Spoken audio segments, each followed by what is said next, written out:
Hecate, the queen mother of witches, goddess of magic, and keeper of all great, dark, and secret knowledge. Hecate's origins are all over the globe, dating all the way back to the Greek myth as the daughter of Titans Perseus and Asteria, while in other myths being the daughter of Zeus and Hera. Hecate would be born as a moon goddess and goddess of the underworld, and through her life, her fate would bring her close to none other than Hellboy. It would take further research from scholars, regular and BPRD affiliate alike, to discover that Hecate was in fact a much older goddess. Mentioned in much more ancient texts as Heka and Memra, or the Black Goddess, she was said to have brought about the end of Hyperborea's golden age.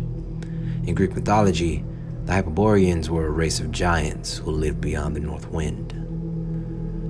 In Hyperborea, Hecate was said to have destroyed the golden age by seducing the king of Hyperborea, Thoth, and profaned the temple at Corinium, the capital city of Hyperborea.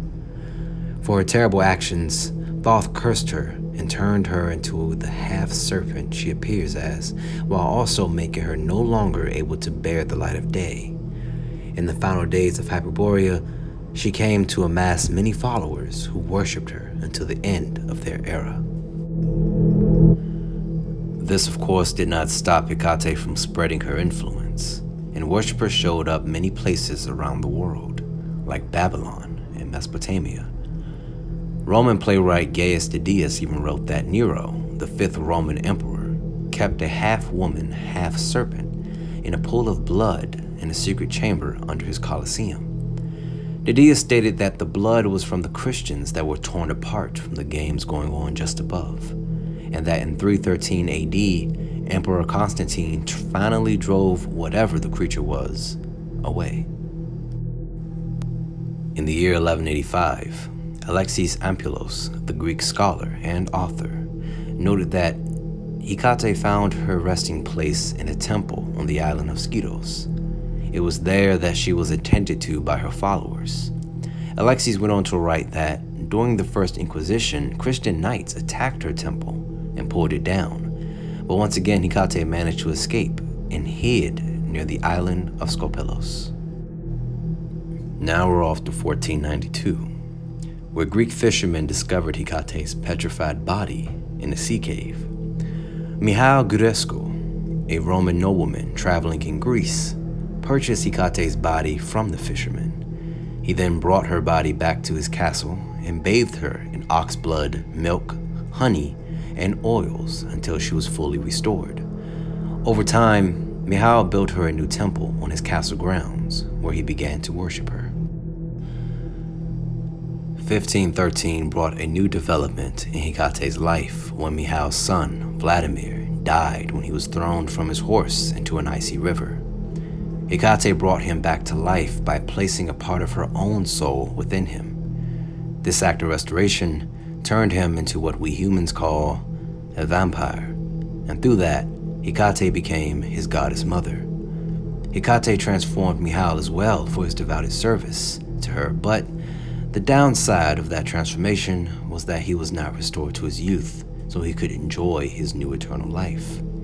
And for the next 500 years, Mihail left human sacrifices for Hecate at the crossroads of his castle after he declared it all under her rule. These sacrifices mostly consisted of criminals and travelers. Hecate and Vladimir would come to develop a closer relationship over the years, where in the early 1800s, Vladimir left Romania to fight in the Napoleonic Wars, and every time he was badly injured, he would return home to her, where she would heal him. In 1944, Vlad left Romania again, only this time with a woman, Ilse Hauptstein, to Germany, where he was murdered. Ilse will get her own video, but just know that she's pretty much Rasputin's right hand who aided him in bringing about the cosmic old gods of destruction. In 1997, Vladimir's body was stolen and Hellboy was sent to recover it. It was on this mission that he encountered Hecate at Mihal's old castle. Hecate urged Hellboy to accept his destiny and join her so that together they could darken the sun, turn the moon to blood, and put out the stars. And in the end, the two of them would be alone together, forever in the dark. And of course, Hellboy, being Hellboy, wasn't trying to hear any of what she was saying and drove a spear through her chest, threw her through a wall, and exposed her to sunlight. This destroyed her body, but a piece of her spirit still remained. She revived Vladimir, allowing him to do battle with Hellboy. Sensing that he'd lose, she jumped from his body to an Iron Maiden, something we'll get back to in the future. In this new form, she approached Hellboy again and spoke to Hellboy about his destiny. He survived this encounter, and once again, Hecate disappeared. It would be another 8 years after their previous encounter, and in 2005, on an island off the coast of Portugal, she would arrive again, asking him to join her and stop the suffering of mankind. He rejected her once again, and she promised him that they would be together on the last day at the end of the world. In 2006, the magician Igor Broomhead summoned Hecate through the bones of Vladimir. He then entombed Hecate and stole her powers.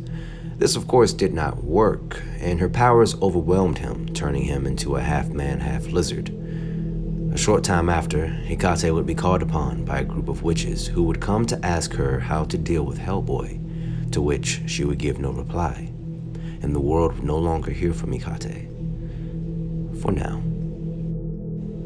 Hecate's story is far from over, but I hope this gave you a better understanding of who she is and her role in Hellboy's history and his future. Oftentimes, destiny can sneak up on us, whether it be in the form of a massive red right hand or a black goddess.